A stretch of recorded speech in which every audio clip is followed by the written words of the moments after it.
My name is Beatrice, and I am calling from southern Texas in a town called Halligan. And I would like to thank all of you at the Lincoln Project.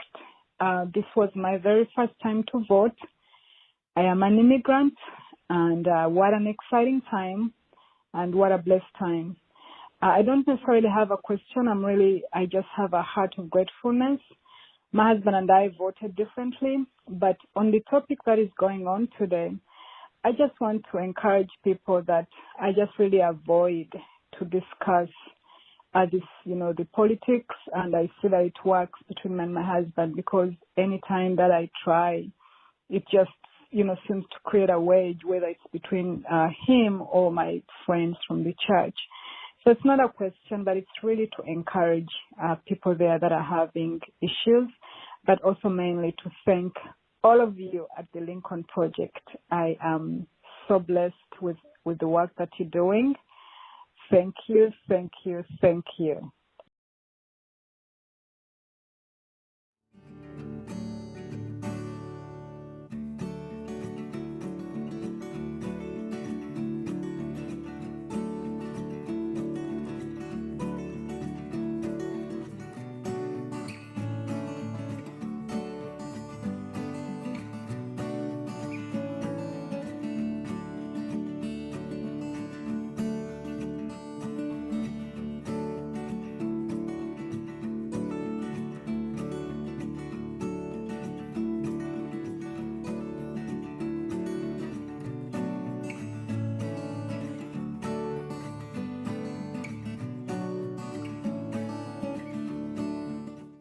It's Wednesday, November 18th.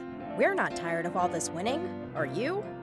Today on Vote for America, we'll be talking with the Lincoln Project's own John Sipher and Dr. Celine Gounder. And now our host, Lincoln Project co-founder, Jennifer Horn.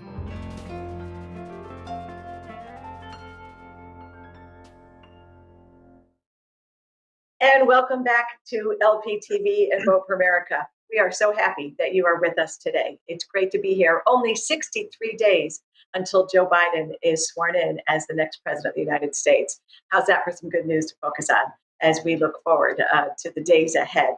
We're so glad that you're with us. I want to start, unfortunately, with some information, kind of an update on some numbers that I think are really important for us to follow and to keep track of. As much as it's very discouraging to realize just how bad the coronavirus has gotten in these past couple of months, I think it's really important that we all stay educated and kind of keep our eye on what's really important here. You can see that from the graph that we're showing you right now, there have been over 11.5 million cases of the coronavirus in the United States so far. But the important thing about this graph is look at that spike all the way to the side. That's just these last November, these last couple of weeks, we've had this extraordinary spike in cases across the country. And the problem with this, among other things, is that it shouldn't be a huge surprise to any of us. This is exactly what was predicted. It was exactly what was suggested was going to happen if we did not take it seriously, if we didn't take action early on when we had the opportunity to do so, if all of us don't embrace our responsibility in the community to wear masks, to maintain social distancing, to keep track of the different restrictions that are in place in the different states across the country. It's just so important that we kind of understand where all of that is coming from and the role that we play in that. We have the opportunity still every day to do better than we did the day before. We have another graph here, another graphic to share with you today. We're just tracking the cases as they come in each day. You can see back at the beginning of the month, November 6th, there were 132,000 new cases on that day. Yesterday, there were 159,508 new cases. Those numbers are continuing to climb at an alarming rate. That was just yesterday alone, 159,000 cases yesterday. Diagnosed. And we know that as these circumstances of cases being diagnosed climb, they're always followed with an increase in hospitalizations. And that, unfortunately, followed by an increase in lives lost as we go through this process. So we just want to keep you updated and take the opportunity at the beginning of every show to remind you that we do have the opportunity, we have the ability to have some kind of an impact on those numbers by taking seriously those restrictions that the CDC recommends and that governors across the country are recommending, to wear a mask, to socially distance, to take these things seriously. But the problem, of course, is that not every state, not every governor is taking it seriously, or not every governor is backing up the recommendations of the CDC. We see this in particular, most recently we saw in the news in South Dakota, where Governor Kristi Noem has been, an acolyte is the only word I can think of, a Donald Trump acolyte. She has refused to back up the CDC. She has refused to implement the recommended procedures in her state. And what we see in South Dakota now is a spike very similar to the one we just saw nationally, but even more so when you look at the numbers in South Dakota alone. You'll recall the president went to South Dakota, and Governor Noem at that time made a big deal about that they would not be requiring or even recommending masks at the rally when Donald Trump was there a couple of months ago. And it's important for us to look at South Dakota and some others that we'll bring to your attention in the days and weeks ahead, because Kristi Noem is one of those people that folks talk about running for president someday, that she's kind of got her eye on 2024, that one of the reasons that she has refused to stand up to this president is because she would like to stay in with his base of voters, so that if she decides to run for president someday in the near future, she'll have an easier time trying to win them all over. It is a horribly political, manipulative approach. It's not just jaded, it's dangerous. She's putting the lives of the people in her own state at risk. We can see it in that chart, in that graph, the direct consequence that they're feeling in South Dakota right now. And I just think it's important for all of us to remember who these people are, because in January, Joe Biden will be sworn in as the next president of the United States. And there are suddenly going to be a whole lot of Republicans trying to whitewash history and trying to convince you that they weren't really as bad as we all know they really are. So let's keep an eye on those folks and hold them accountable to the dangerous decisions that they've been making all along as well. Always happy to have Lisa Senecal with us. Lisa, she's sorry about that. The introduction got backwards there. Lisa, founder of the Marin Group and and our resident independent voter here at the Lincoln Project. It's good to see you, Lisa. What is on your mind today?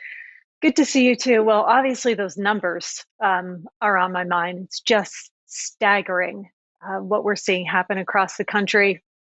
And the other thing that I have found staggering in the last day or so is that we seem to have another perfect call that we're talking about. You know, we all remember the first perfect call that we had when Donald Trump spoke with Ukrainian President Zelensky, and ultimately had that end up being the cause of his impeachment. And now we have Lindsey Graham out there with his perfect call after he decided he would reach out to the Secretary of State of Georgia and discuss what, it might be possible to kind of those mail-in ballots that mostly seem to be for Joe Biden. Can't we find a way to go to court and have a bunch of those ballots tossed and not counted? And it's so outrageous that he's doing this. And he might have gotten away with it, but he didn't realize that there was actually a witness to that phone call. So when he tried to lie and say that wasn't what that conversation was about, one of the deputies of the Secretary of State came forward and said, no, that's exactly what the conversation was. And rather than Lindsey doing the right thing and acknowledging the tremendous mistake he made, he decided that he would double down with another lie, and then publicly claimed in front of a group of reporters that he had also spoken with the secretaries of state, both Republicans, of Arizona and Nevada. And rather than being willing to play cleanup for Lindsey, both of these secretaries of state said publicly, we have Katie Hobbs here, who flat out tweeted at Lindsey and said, you're lying. I didn't speak with you. We didn't have this conversation. And then after that, we had the Secretary of State of Arizona come forward and essentially say the same thing. So I don't know what it's going to take for Republicans to finally begin telling the truth, but it doesn't. What really troubles me about this is not so much that I worry that they're going to be successful in all of their attempts across the country in court. They're 26-1 right now, losing. So they're not going to overturn the election. Joe Biden's going to get sworn in January. That's going to be okay.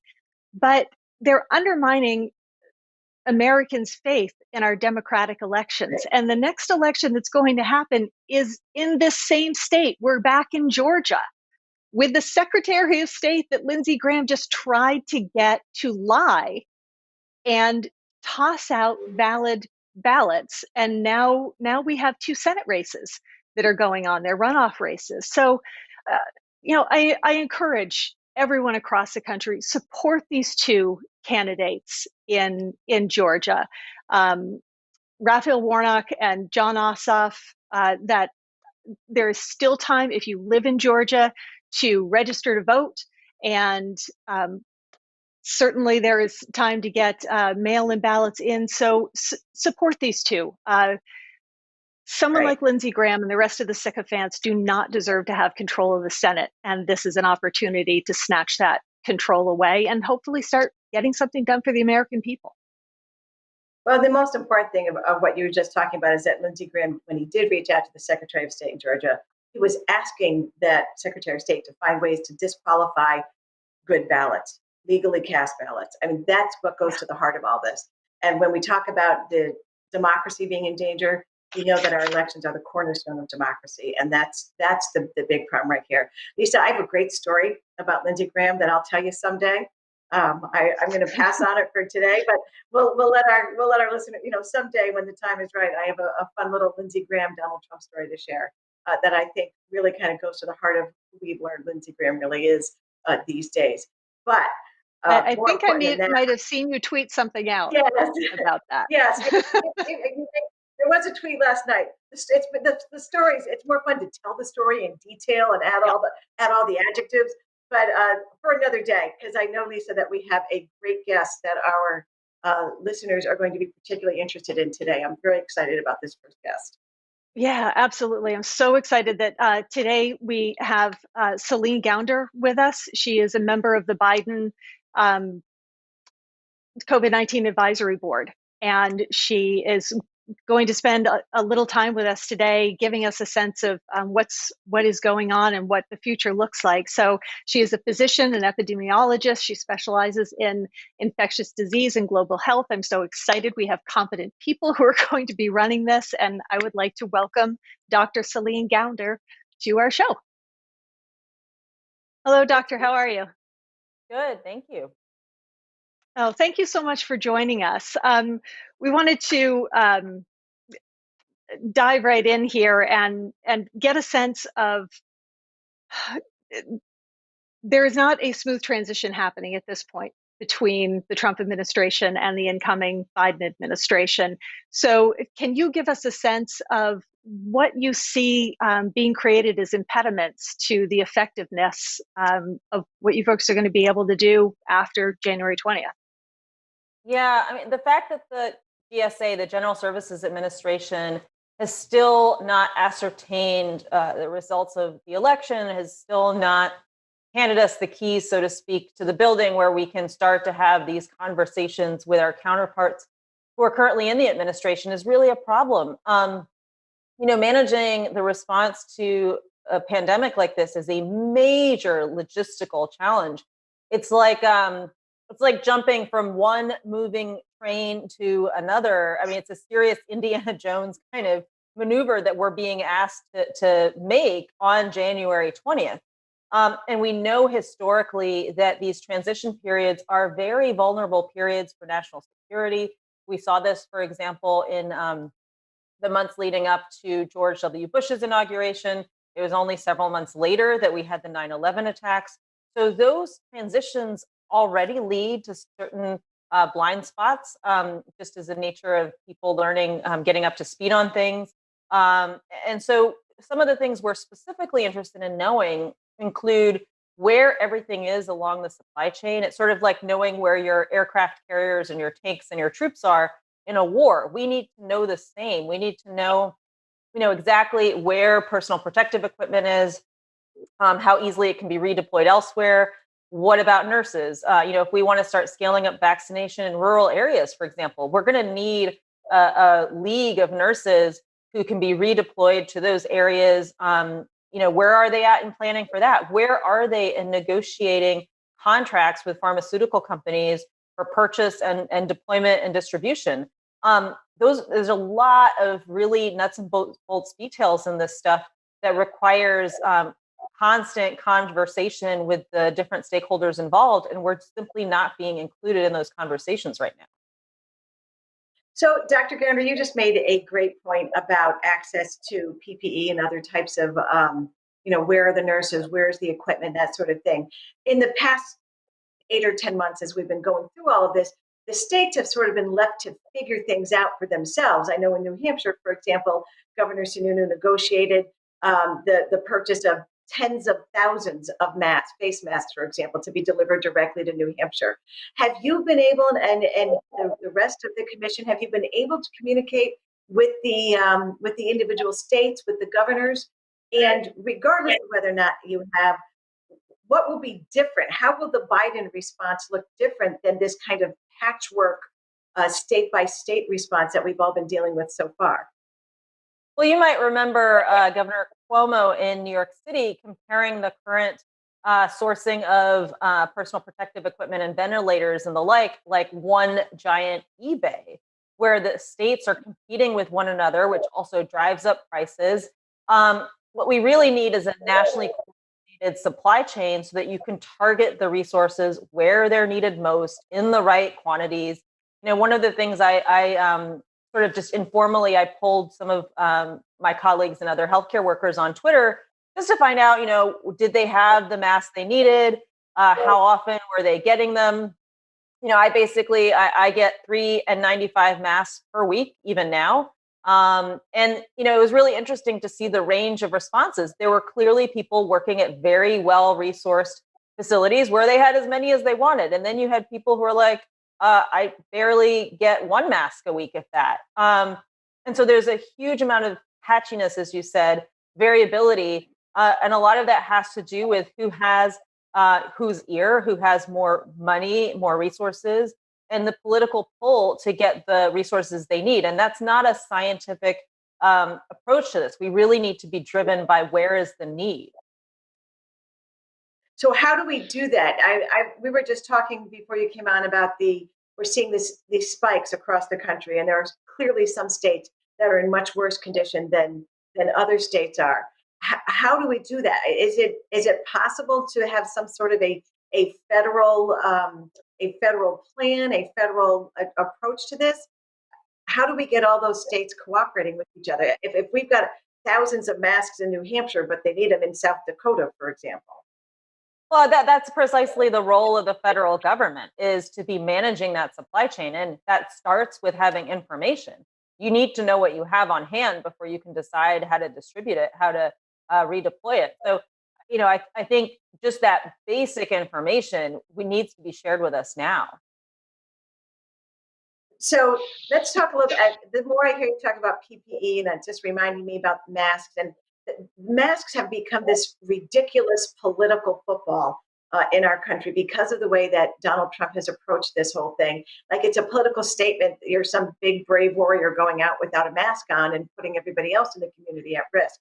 So, Mike, how will your committee, or how will President Biden, when he becomes president, how will he be able to kind of message to the American people to bring more people to the understanding the need of masks?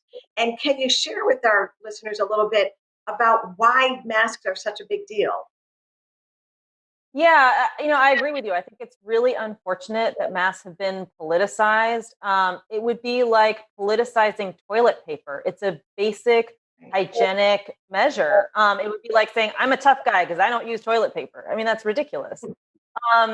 Masks are highly effective. They're cheap. and they don't shut down the economy. So if you want the sort of silver bullet in this moment, this is as close as it gets.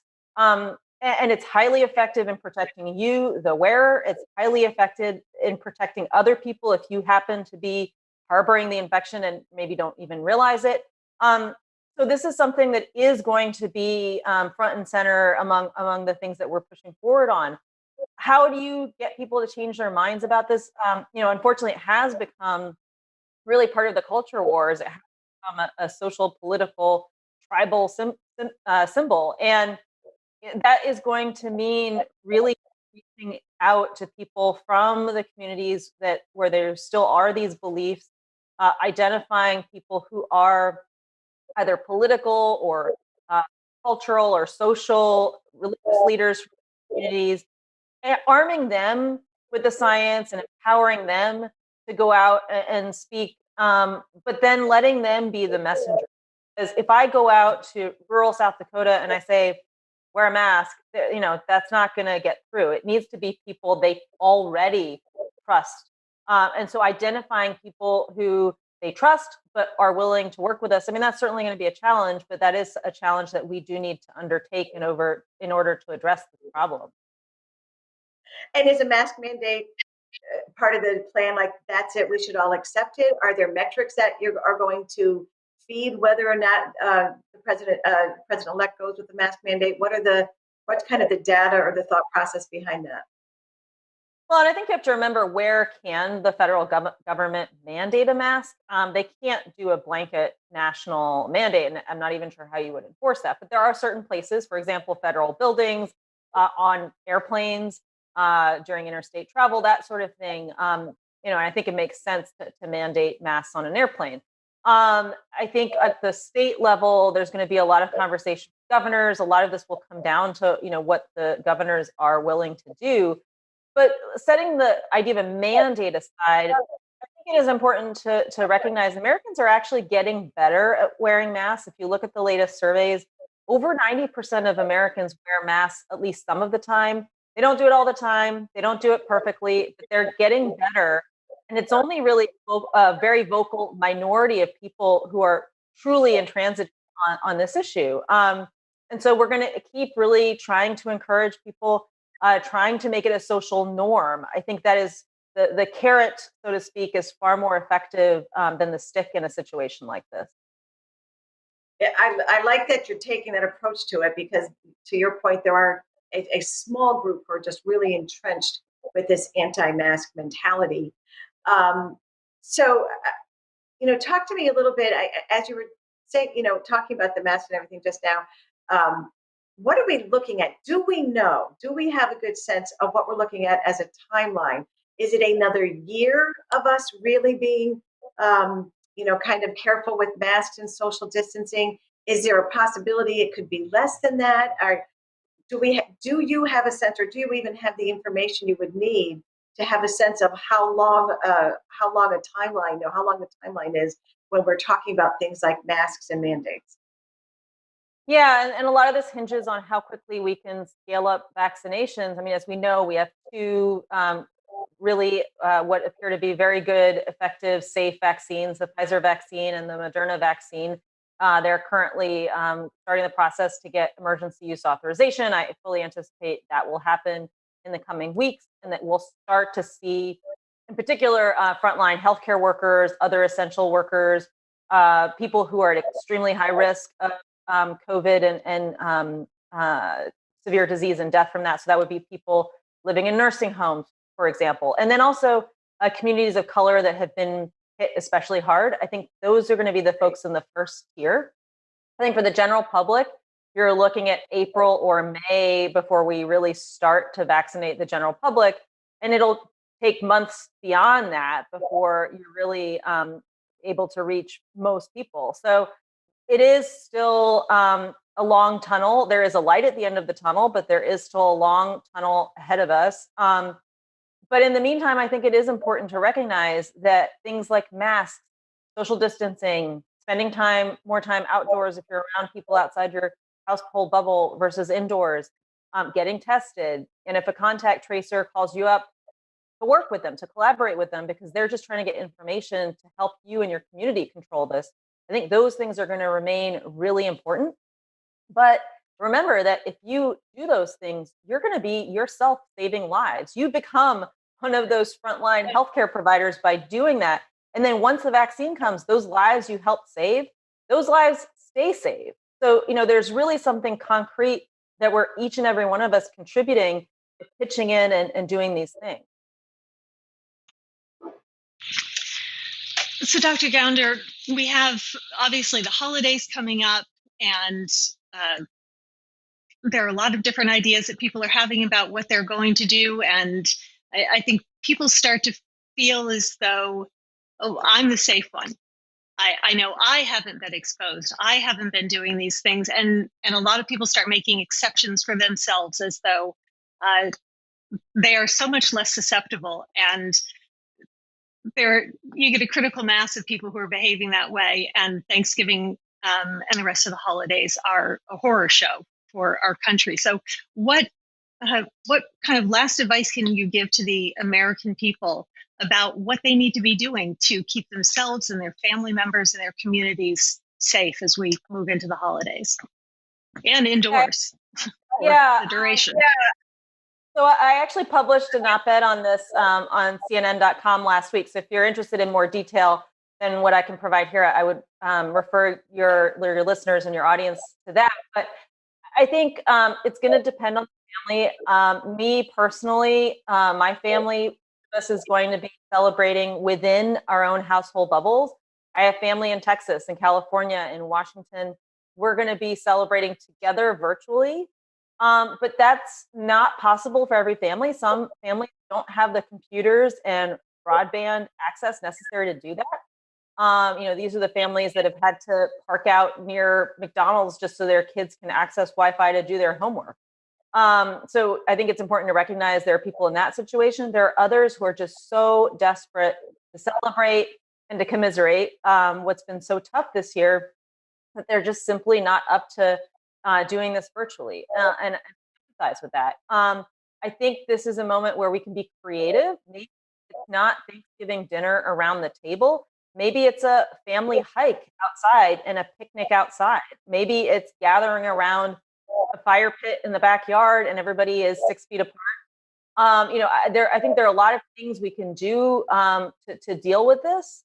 But I think it's important to recognize the virus is surging across the country right now. And Thanksgiving and all of the holidays that follow could very well be super spreader events where you're bringing in people from different households, different parts of the country, different generations. You're bringing old and young together. And that, really has potential to dramatically fan the flames of this surge. So I just think there are ways we can do this safely. And it's important for folks to be having those conversations ahead of time. You're not fighting over the holidays themselves. That's excellent advice. It's hard advice for all of us to take, but we really have to set aside for this one holiday season our wants and do what's best. So thank you for those wise words. We'll definitely check out the op-ed that you have on CNN.com. I'd love to read more. And thank you so much for spending time with us today. Literally, your success is the country's success. So we wish you the very best in your efforts in the days ahead. Thank you so much for having me. Oh, wonderful. That was terrific. I so appreciate her coming and bringing that information to all of us.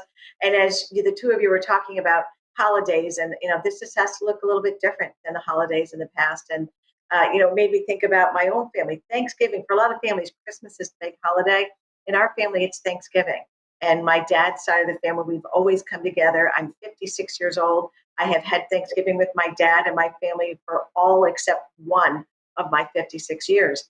And this year, it's not going to happen. We're taking a different approach. We're splitting up and we're coming together with my dad in groups over a course of several days. My dad will get 8 or 10 Thanksgiving dinners as each of us, each of his kids come to celebrate with him individually. And it's sad. It definitely it saddens me to miss that, to lose that. But I want my dad to be with us for Thanksgiving next year. So, putting him in danger this year would not be the smart thing to do. So we're doing what we have to do in our family, and I hope others out there will do the same. Yeah, so too. It is really hard. I had a recent loss in my family, so we would like to all be together, and families across the country, because primarily of COVID-19, have experienced a tremendous amount of loss, and to not over the holidays be able to be with the person who was closest to the person who lost someone, and to have that family come back together is really important. But it's not worth it if it means you're going to lose somebody else. So this is just a year that we're all going to have to do what we can to connect with people virtually, and as you said, make sure they're there next year. Right. We have another fantastic guest coming up. John Sipher is going to be with us when we get back from the break. We are going to be back in just a couple of minutes.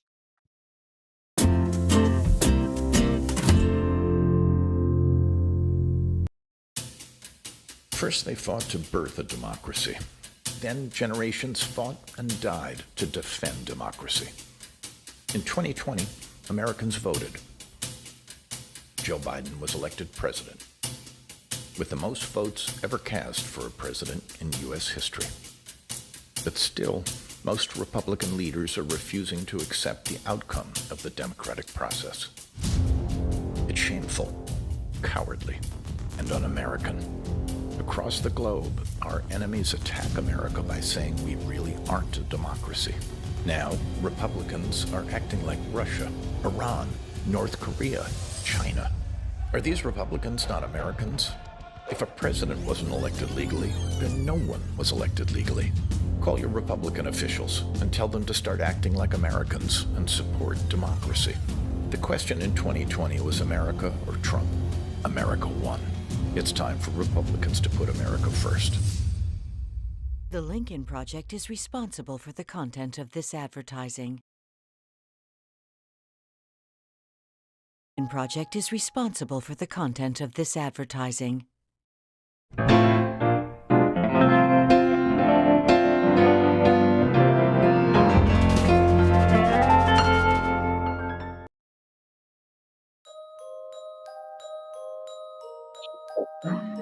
But that was... When I was 8 years old, I wanted to be like President Truman. When I was a kid, I aspired to be just like Teddy Roosevelt. I was inspired by President John F. Kennedy.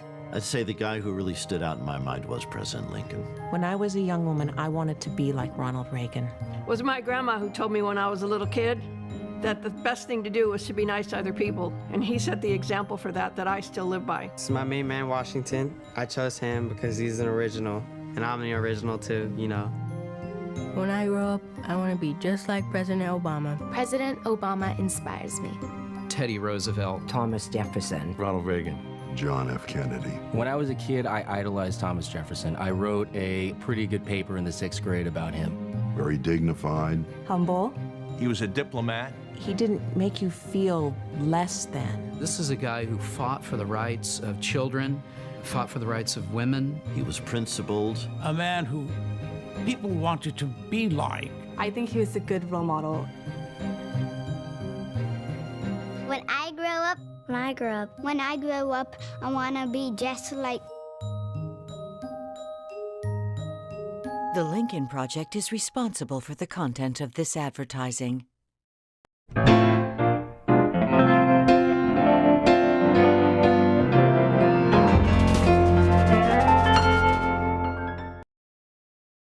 And welcome back to Vote for America on LPTV. Our next guest will be joining us in just a few moments. John Sipher is a national security expert. I know you're going to enjoy him. But while we get him hooked up and connected, I guess I will share my Lindsey Graham story with you, as long as we have the opportunity to. Lisa was talking about Lindsey Graham at the top of the show, and the truth is, America has been talking about Lindsey Graham for a lot of the last 2 or 3 years, because he appears to have become a completely different person.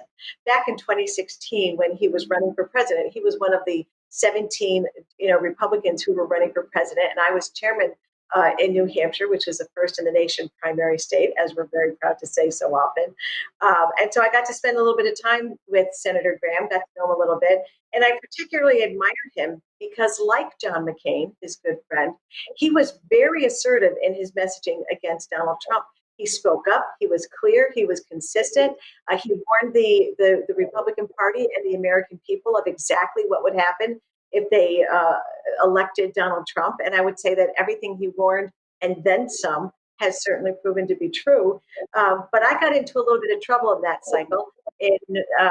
Around Thanksgiving time, I talked to the Boston Globe and I said a few things about Donald Trump that I thought were absolutely accurate and appropriate as chairman of the party when I was asked to defend either Republican principles or Republican politicians. If they weren't the same thing, I always defended the principle first.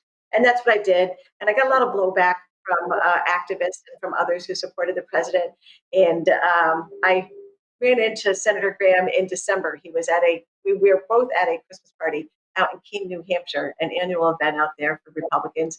And there was still kind of some fuss about the fact that I had said these things about Donald Trump. And so when I saw Senator Graham at the cocktail party, I reached in to shake his hand. He pulled me in close, gave me a hug, put his head right up to my ear, and he said, "Keep it up. I hate that little fucker." And I have to whisper that because my poor mother would roll in her grave to hear me say that out loud. He said, "I hate that little effer." And he meant it. And he was fairly aggressive, in his expression of it. And at the time, I felt like, good for Lindsey Graham. He's going to hold firm. He's going to stand, he's going to stand on principle. He's going to tell it like it is. And what we've seen from Lindsey Graham since then, of course, is a whole different person. And I couldn't help but think, as we were hearing these stories about Lindsey Graham trying to influence secretaries of state to reject legal and credible ballots, just how low he had fallen, just how awful he was. And it occurred to me, I think the reason that Lindsey Graham kind of said he hated Donald Trump wasn't so much because he saw how awful Donald Trump is, but maybe he had a sense that Donald Trump could see how awful Lindsey Graham really was. And now we've all seen it as well. So Lisa, that's my Lindsey Graham story. It's a great story. My disappointment in Lindsey Graham is that I think he was never the person I thought he was when he was close to John McCain. I think that I think he cozies up to a particular person he thinks has a lot of power, and John McCain did. And as his power waned and Lindsey started seeing that, oh my God, Trump's going to win, all of a sudden he became a Trump supporter, and now he is chief lap poodle for Donald Trump, and he's willing to do and say anything to suck up to this guy. And so he's just a chameleon, and he does what he needs to do to get as much power as he can amass. And the truth be damned and integrity be damned. And nothing means anything to Lindsey Graham because he doesn't have a core. Well, the difference is, of course, John McCain had power, had influence because he stood on principle, because he was consistent, because sometimes Republicans are mad at him, sometimes Democrats are mad at him, but he always stood firm and always acted with character and principle. That's where real power and real influence comes from. So I'm very happy that our next guest is with us now. We've been looking forward to talking to him for some time. John Sipher is served for 28 years in the CIA. He is a foreign policy and intelligence expert. He's also a senior advisor to us here at the Lincoln Project. It's my pleasure to welcome John to the show. John, how are you today? It's great to have you here. I'm really pleased that you're able to join us. You and I just had a very engaging conversation last week about some of these issues that we've been talking about when we did the podcast. And we should throw an advertisement there to Ron Steslow and the Lincoln Project podcast. If folks aren't watching, aren't listening to and downloading it, I hope they'll start. It's got a tremendous amount of great information there. But I want to start, with you today, John, with this kind of the story of the day. It was breaking late last night that Christopher Krebs was fired from DHS, and he is, of course, the agency head who, came out last week and told the American people that this election, this last cycle that we've just completed, was the most secure that we have seen in his lifetime. That we did, that there is no indication whatsoever of voter fraud, much less widespread voter fraud. And he's even said now that he knew when he made that statement that he was likely going to get fired by the president of the United States. He understood the risk that he was taking, for his own job, but he felt it was so important for the American people to understand that. So from your position, John, not just, how impressive is it that Mr. Krebs did this, but let's talk about the position that it now puts the United States in as we're going through this transition, for the world to learn that Donald Trump is going to fire every honest person who comes down the pike and decides to speak up. Yeah, I mean, Trumpism obviously is creating a zombie army of anybody who's willing to accept his convenient lies, and so it's a real problem.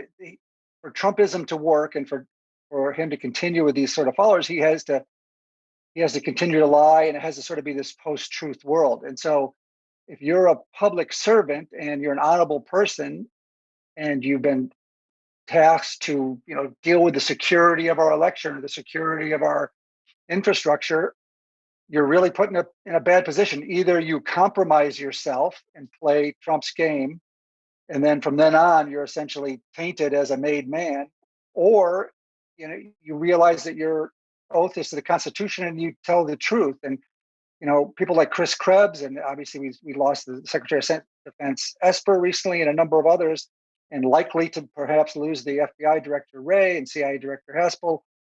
These people, they lose their credibility with everyone that works for them if they just repeat lies. And so they're really stuck between a rock and a hard place.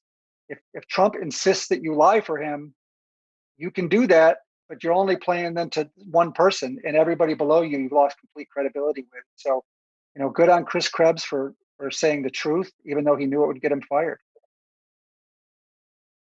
John, during the transition, we keep hearing that it's a particularly delicate time as far as national security goes. And, we know the delay with George Bush coming in could have contributed to 9/11 because there was, an opportunity when we weren't as tight on our transition as we'd like to be. So that's clearly not happening again this time and intentionally. And we're losing a lot of the folks who have been there who would help with the transition, as you were just listing off. So what do you see as the threats that we're potentially facing because Donald Trump is doing everything in his power to prevent this from being smooth? Well, I think the biggest ones are the ones you already sort of alluded to and talked about earlier is, we have, a once in a century health crisis, and we have people who have started to create vaccines, but the next administration is going to have to deal with the massive challenges of making millions of doses of these vaccines, of getting it to people, to making plans about who gets it first, who doesn't, how we interact with foreign countries. The fact that they're not able to coordinate these kind of issues is really dangerous. People are going to die because of this. Now, I worked in national security, and obviously that's something people are focused on. People are focused that President Biden or President-elect Biden is not getting intelligence briefings and these type of things. But I worry a little bit less about that. President Trump essentially has to hire flunkies or people who could not get jobs in other administrations. But Biden has worked for decades, and he has access to experts and expertise and people who've worked around the world. In fact, he has relationships around the world. And so, he can call up and get world experts to talk to him about any of these issues. So I do think the Biden team is going to be ready to lead from day one. It doesn't mean this is professional or this is not embarrassing to us around the world. It's terrible. But I don't think in the long term it's going to hurt the Biden administration on national security issues. Yeah. John, I agree with you. I mean, of everybody who has run for president in the last 10 years, certainly Joe Biden was the one best positioned or most prepared to have to deal with this kind of a transition. Just because of his 8 years as vice president of the United States. But we know that, while he can talk to all those leaders around the world, he's not getting the national intelligence, insights, the details, the things that only our national intelligence guys know, as you know, having been part of that world for so long. What are some of the things that are potentially problematic or worrisome to someone like you when you realize that he may very well, for all we know, end up walking into the Oval Office on that day without getting a single updated national intelligence briefing? What kinds of things what is worrisome about that? Well, it's worrisome on a lot of fronts, but even just look at what's been in the news in the last day or so. So there's been news reports that Trump was interested in bombing the Iranians to try to stop their nuclear program, a nuclear program that if he had stayed in the agreement wouldn't exist. So he is talking about starting a war in the Middle East. At the same time, he's put sort of flunkies in place. He fired the Secretary of Defense and put people in place to try to pull troops out of Afghanistan, Iraq, Syria, and other places. This is a gift to the Iranians if we move out of the Middle East and South Asia. The Taliban, it's essentially surrendering or retreating from the Taliban and leaving our allies, to include NATO allies who are working in these places, totally stuck and trying to figure out what to do. So you have a president on one hand who's saying, I am considering going to war with Iraq. And on the other hand, I'm going to pull all the US troops out of the region. Can you imagine being the commander out there and being given that thing? It's okay, so I want no troops out there, but I want you to be ready to go to war. Like, what do you do with that? John, yeah, let me interrupt you right there, because that would be my question. What do you do? What do our military leaders who are forced in this moment to do the right thing? Like, how would our generals respond under those circumstances? What options would they have, especially knowing that we're only 63 days away from a new commander in chief? Well, I think that's why Trump is pulling out any sort of competent leadership to try to push through things, because he knows that if he actually gets the briefings and the people who are responsible try to tell him things, just like Chris Krebs did, he doesn't want to hear it. It doesn't fit with his version of the world. And the problem is you have a president who's never been interested in governing. He's been interested in sort of smiting his enemies and marketing himself and looking for ways to make money and all these different things, but he's never been interested in national security and governing and actually, doing the hard things necessary with allies and others to do the work. And so, I mean, there's a reason why the bells went off in all the churches in Paris and why people around the world were celebrating when President-elect Biden won, is because the world relies on our sort of sanity, competence, and some stability in Washington to move forward. So, yeah, I don't know what a commander does. For an example, today there was briefings by the new acting Secretary of Defense, but the chairman of the Joint Chiefs of Staff, who normally is with the Secretary of Defense when he speaks, wasn't there. Was that a means for the uniformed military saying that we don't sort of support these sort of crazy things? We don't have a means to follow through with the things that you're putting in the last days of an administration? I suspect it was. But they, to their credit, the people working, the public servants, the military officers have been working for this administration are honorable people, and they've been putting up with sort of this craziness for 4 years. And so it's particularly crazy now, but I think they've developed a means of trying to deal with it. But we need to move on. We need to change it. We have NATO allies in Afghanistan, for example, who weren't brought into the decision-making process, who see a tweet saying American troops are leaving. Like, think about that. What does that mean? What do we do? Is it going to change? This gives the Taliban the chance to overthrow the government in Kabul. Should they stay? Should they go? The U.S. often provides the transportation and things for these troops to be there. So it's just incompetence, and it's embarrassing on top of the serious security issues. And it's bad enough that he puts the lives of Americans at risk, but our allies, to your point, around the world, he puts lives of our allies. He puts lives of people who have no say over our elections, have no voice in our elections. Those lives at risk as well. And just real quick, Jen, I want to follow up on one other thing that you just said. You're talking about whether or not the military chose not to be part of that meeting, and to send some sort of message. We also saw a report in the last few days that the president has not taken a national intelligence briefing in over a week. And when I heard that, I thought, Is that possible? Does the president have the choice? Can he just choose not to get those briefings for that long? He absolutely has the choice. Is it wise?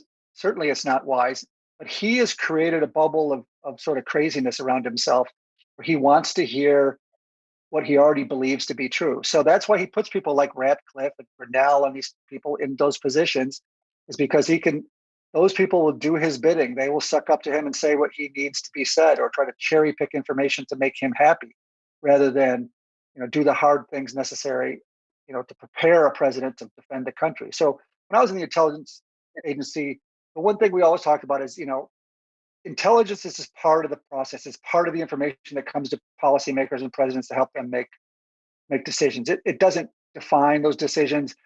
Presidents and others can choose to take it on board, to ask harder questions, to get better information, or just to choose to go in other ways.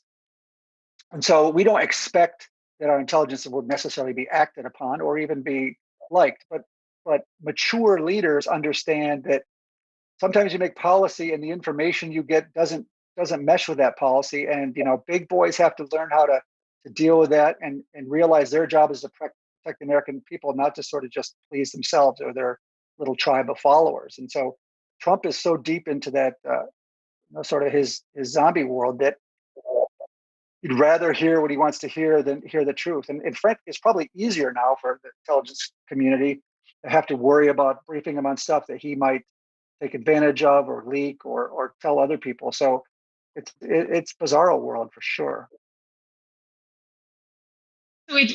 We talked some about the unreliability of the United States in the past 4 years in terms of our allies, but there's a whole other level and intelligence, and you were in the clandestine services for a long time, so you can speak well to this. We need to have those human assets around the world that we are gathering intelligence from. How much does it affect our ability to cultivate those assets when they see how unreliable we've been with especially our NATO partners? Yeah, absolutely. I think when I was speaking with Jennifer before, we talked about this some, and the United States probably has the best intelligence apparatus and community in the world. And it's not because Americans are wonderful at intelligence or have some sort of special skill for it. It's because we represent a country that's special, a country that people see as a democratic, rule of law country that, where the leadership is trusted and there's trust between the people and the White House. So, people who live in countries that, are corrupt, and when a new leader comes in, their job is to steal as much as they possibly can. Those people see the United States as something special, and they're often willing to share intelligence and, even risk their lives to spy for us. But if the United States is just another, country that sort of is corrupt, and the leaders come in and they steal, and information is used as a weapon rather than as to try to make sensible policy, that really puts, why would you risk your life providing information to the United States now when the United States doesn't appear to be any better than anyone else? And then the issue that you brought up is even better when a good chunk of the intelligence that this country gets, maybe even the majority of it, comes from our allies that allow us to put technical gear all around the world, allies that also have their own sources, that because they trust the United States and they trust that we are working closely with them and we won't take advantage of their information, they share information with us, information that could really hurt their government or hurt their sources. But that is lost as well when you can't even trust the leadership to handle that material carefully. And so there's just so much that we probably are losing that we don't even realize we're losing. And I do think it is fixable. I don't know if it would have been fixable if we had 8 years of this president, though. Well, and that's the great point. That's where I want to go with my next question. So we do have a new president-elect. We're going to have a new president in just a few short weeks. So as we look ahead to a Biden presidency, other than, I assume that President Biden will take his intelligence briefings every morning, what do you think is going to be different? What will Joe Biden bring to the table that will be, different specifically, whether it's policy or just his approach to it. Think foreign policy, national security, it's not supposed to be a Republican versus Democrat kind of an issue. Will he be able to bring that kind of nonpartisanship to it? And what else? Talk to us more about what a Joe Biden presidency will look like in this arena. Well, I think he brings obvious things. He brings years and years of experience. He brings humility to the process. He's been through the issues. He knows that you don't get things right or all the time, and it's a tremendous and terrible responsibility, the security of the United States, and he understands that. He's been in those positions. He's been in those meetings. Also, frankly, he's a centrist. He's worked across the aisle. He's worked in a bipartisan and nonpartisan way around the world on national security issues over time. So yes, he will listen to intelligence briefings. Yes, he will listen to experts on everything from global health issues to our military to our law enforcement and FBI colleagues and others. He'll take it all in. But even more importantly, at this point in the Trump administration, truly you have not the B team, not even the C team. You have incredibly unqualified people in real positions of power.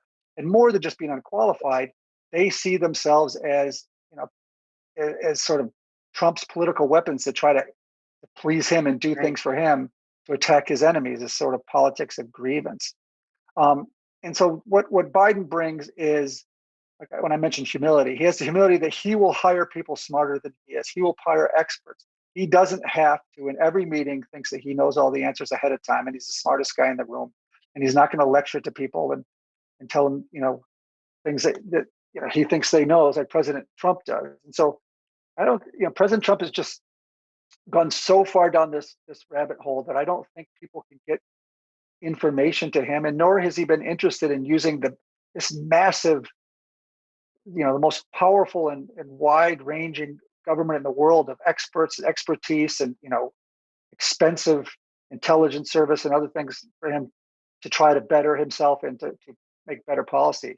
He sits in his bedroom and he tweets, and he only hires people that tell him exactly what he wants to hear. It's going to change 180 degrees in a Biden presidency. Now, Biden will probably make mistakes. All of us here on this call will probably disagree with some of the things he does, and we'll probably try to argue with him, and he'll try to push policy and try to change things. But we will never doubt that he's interested in governing, that he has the interest of the United States at heart, and he's going to listen to everybody who has opinions.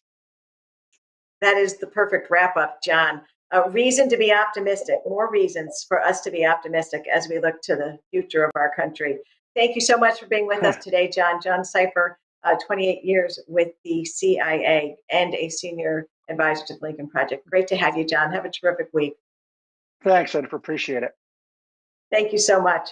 So, Lisa, two things about that jumped to my mind right away. One, how great to have somebody with John's expertise look at Joe Biden with such optimism, as far as being able to bring that kind of leadership back to the White House. But ever since he made that comment halfway through the interview about, the bells ringing in Paris, it also reminded me when this election was called for Joe Biden across our country, in cities across America, people took to the streets in large numbers, thousands of people from one city to the next, playing music and dancing together. When Donald Trump tried to convince America that if Joe Biden won, there would be violence and disruption and chaos and violence in the streets, it was exactly the opposite. When we heard that Joe Biden had won the election, people spilled out of their homes to the sounds of music and started dancing with each other in the streets of America. The United States, 79 million of us just gave out a huge collective sigh of relief when it became obvious that Joe Biden was going to win, and that we're counting down the days instead of trying to figure out how are we possibly going to make it through another 4 years. I don't know how functional I would have been on November 4th, 5th, 6th, if on November 3rd, things had looked as though they were going in the other direction. But fortunately, here we are. We do have a couple of months to get through, but there's light at the end of the tunnel. And we as John was saying, none of us are going to agree with everything that the Biden-Harris administration wants to do. And that includes everybody from the progressives to conservatives. But we know he's a decent man who truly has the best interest of the United States at heart. And that's the way he's going to govern. The rest is policy.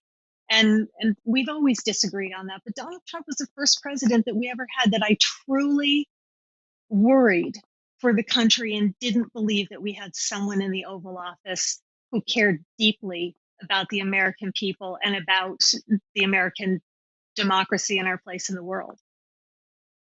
Right. Let's go back to those days when we agree on what the problems are and we debate what the best solution should be, where we just try to a little more quietly, maybe, than we have for the last 4 years.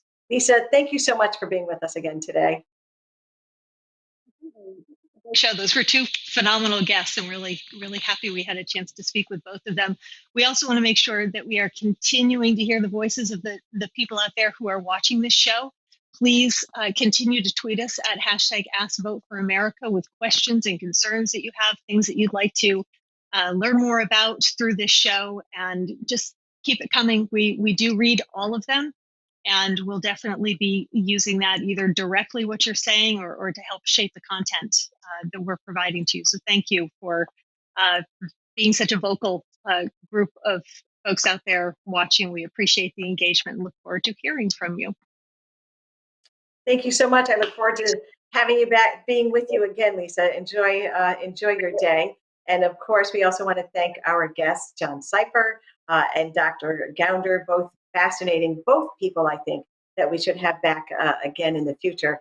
And before we go, I just want to share a couple thoughts with you about something as these last couple of weeks since they called the election have unfolded. And we've been seeing a sitting president of the United States of America trying so hard to overturn the legitimate outcome of an election, to disenfranchise the votes of African-American communities, of other communities of color in our cities and other parts around the country. Trying to disenfranchise you and your votes, votes that were legitimately cast. It did make me think about something that I used to talk about when I was a candidate for Congress. I used to quote Ronald Reagan from one of his most famous speeches when he said something that I thought was really powerful. And I hope that they'll put it, thank you, because there's no way I'll remember it off the top of my head at this old age. But Ronald Reagan famously said, freedom is never more than one generation away from extinction. We didn't pass it to our children in the bloodstream. It must be fought for, protected, and handed on for them to do the same. Or one day we will spend our sunset years telling our children and our children's children what it once was like in the United States, where men were free. And Republicans quote Ronald Reagan all the time. This is what I think is one of the most powerful things that Ronald Reagan ever said. And that's why, it just sticks in my heart every time that I hear it or read it out loud again. Because when Ronald Reagan was talking about the need to preserve freedom, each generation to fight for it and hold on to it tight to pass on to the next generation, he was talking about democracy. He was talking about the unique American constitutional democracy that I think sometimes we take for granted here in the United States. And it really moves me when I think about his words, because I have tried to make sure that everything I've ever done in politics has been about preserving what is unique about America, holding on to what is strong about our country, what makes us great, and being part of the effort to preserve freedom and democracy to pass on to my children and to my grandchildren. What we have seen from this administration in the months leading up to this election, certainly, but in these last couple of weeks in particular, has been exactly what Ronald Reagan warned us about. We have a president of the United States who is trying to destroy democracy as we know it. If we allow him to kick the cornerstone of free and fair elections out from under our country, democracy collapsed completely. That is what we're fighting for. That we have to understand that that's how critical this is. The president of the United States is filing one lawsuit after another to try to discredit disqualify legal votes. He's calling for votes to not be counted. Regardless of whether you're Republican or Democrat or independent or libertarian or anything else, as Americans, one thing that should unite us, that we should all feel so passionate about, is that every voice deserves to be heard, that every legal vote must be counted, and that the outcome of those elections must be honored, not just by all of us, but by every person who's serving, by every elected Republican and Democrat, and that this smooth and peaceful transition of power that is so critical to freedom and democracy in the United States, that continues. So I hope that as we go forward, that more of my friends in the Republican Party will come to this understanding. I know that those who are calling Mitch McConnell and others like him, Ronna Romney McDaniel, they know that this election was legitimate. They know it. They are protecting the president and supporting his efforts because it benefits them politically. We, as all the commoners out here in the world, just average voters, average American citizens, we need to make sure that they hear our voices in the weeks ahead, and be ever mindful that when Ronald Reagan talked about how easy it would be to lose freedom if we did not protect it ourselves and pass it on to the next generation, this is what he's talking about, this moment. This moment calls to all of us to protect and preserve freedom and democracy in America, because if we don't protect it and preserve it here, we will lose it around the world. Thank you so much for being with us today. I look forward to seeing you back here on Friday at 2:30 at Vote for America on LPTV. The end is coming. The end of the noise and lies. The end of the chaos and division. The end of the hate. In its place, a new America is ready to stand tall again, ready to restore the goodness in the heart of our nation, ready to put people before politics, ready to lead, to innovate, to grow, to heal. It won't always be easy. There are tough times to come. COVID to be defeated, an economy to restore. But that new day is coming. A day when words like caring, competent, and professional won't be insults. A day when compassion and character mean more than celebrity. A day when every American's rights are respected and valued. That day is coming because of your hard work, your commitment, your energy and passion. That day is coming because of your vote. Joe Biden, our president. The Lincoln Project is responsible for the content of this advertising.